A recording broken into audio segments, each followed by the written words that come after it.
सच की आवाज कानून की नजर। आप देख रहे हैं पुलिस टुडे न्यूज। नमस्कार, मैं अंजना और आप देख रहे हैं पुलिस टुडे न्यूज। आइए रुक करते हैं आज की ताजा खबर पर। मोदी सरकार के 12 वर्ष पूर्ण होने पर भोगांव के सोमनाथ मंदिर में हुआ रुद्राभिषेक। रिपोर्ट अमित कौशिक, मैनपुरी। केंद्र में नरेंद्र मोदी के नेतृत्व वाली सरकार के 12 वर्ष पूर्ण होने पर भोगांव स्थित सोमनाथ मंदिर में भाजपा कार्यकर्ताओं द्वारा विशेष पूजा अर्चना और रुद्राभिषेक का आयोजन किया गया। कार्यक्रम में पूर्व कैबिनेट मंत्री राम नरेश अग्निहोत्री ने भगवान शिव का जलाभिषेक कर देश की सुख समृद्धि एवं जनकल्याण की कामना की। इस अवसर पर भाजपा पदाधिकारियों और कार्यकर्ताओं ने मोदी सरकार की उपलब्धियों पर चर्चा की। पूर्व मंत्री रामनरेश अग्निहोत्री ने विपक्षी दलों पर निशाना साधते हुए कहा कि विचारधारा विहीन और पारिवारिक दल लंबे समय तक राजनीति में टिक नहीं पाते। उन्होंने 2027 के विधानसभा चुनाव में भाजपा की एकतरफा जीत का दावा करते हुए मुख्यमंत्री योगी आदित्यनाथ की लोकप्रियता का भी उल्लेख किया। पश्चिम बंगाल की मुख्यमंत्री ममता बनर्जी, शंकराचार्य अविमुक्तेश्वरानंद सरस्वती तथा सपा प्रमुख अखिलेश यादव के बयानों पर भी उन्होंने प्रतिक्रिया दी। कार्यक्रम में भोगांव चेयरमैन प्रतिनिधि आशीष तिवारी सहित बड़ी संख्या में भाजपा कार्यकर्ता मौजूद। 12 साल बेमिसाल मोदी जी इतिहास पुरुष बन गए। देश के सबसे निर्वाचित प्रधानमंत्री के रूप में सबसे लंबे कार्यकाल की उपलब्धि मोदी जी को प्राप्त हुई है। आज पूरे देश भर में हमारे कार्यकर्ताओं ने, विधायकों ने, मंत्रियों ने उनके दीर्घ आयु के लिए पूजा अर्चना की है। भगवान भोलेनाथ का आशीर्वाद लिया, किसी ने बजरंगबली का आशीर्वाद लिया है, किसी ने अन्य देवी देवताओं का आशीर्वाद लिया है और सबने मिलकर यही कामना की है कि वो शतायु हों और लंबे समय तक देश का नेतृत्व करें और भारत को विश्व गुरु बनाने के जो सपना है उस सपने को साकार करने का काम करें। विपक्ष में अखबार फैल गई है, ममता बनर्जी भी शामिल हो रही थी, उनको राज्यसभा का विपक्षी नेता बनाया जा रहा था। उन्हीं की पार्टी में, उन्हीं के लोगों के पास हो गया। ये बहुत ऐसे दल हैं, क्षेत्रीय दल, जिनकी कोई विचारधारा नहीं।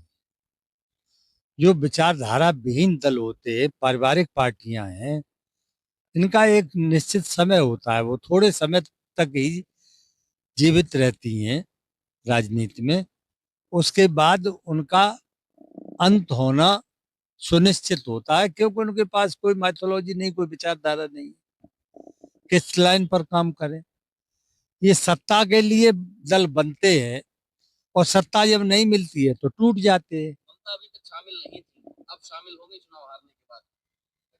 अब उनके पास रहा ही क्या है, अब शामिल होके करेंगी भी क्या।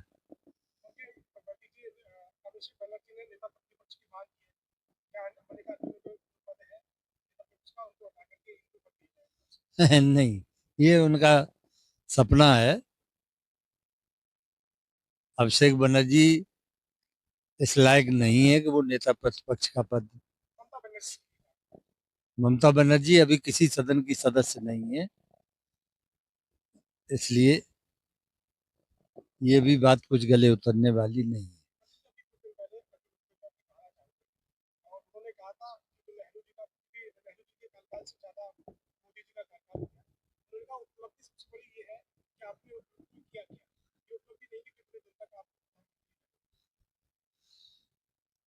अविमुक्तानंद जी को समाजवादी पार्टी, कांग्रेस, ये मिलकर उनको प्रोजेक्ट कर रही हैं, तो वो संत न होकर राजनीतिक हो गए, इसलिए मैं उन पर कोई टिप्पणी नहीं करूंगा। संत की वेशभूषा में है,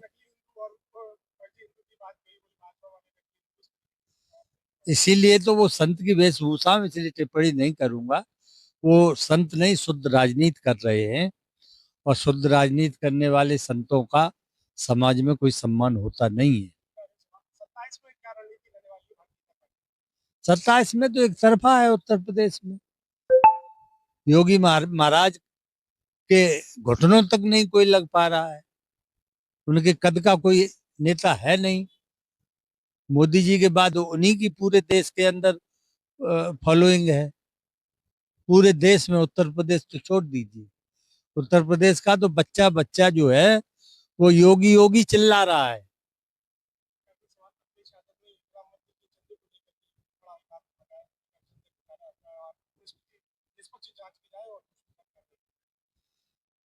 अब राजनीतिक व्यक्ति के पास कोई एजेंडा नहीं है, कोई मुद्दा नहीं है, तो इस तरह की बातें कर रहे हैं। राम मंदिर के चंदे का हर साल ऑडिट होता है, प्रति वर्ष बाकायदा ऑडिट होता है, बैलेंस शीट जमा होती है। इसलिए इस तरह के अनर्गल आरोप लगाना, वो नेता प्रतिपक्ष हैं, लोकसभा के सांसद हैं, उनको ये शोभा नहीं देता है।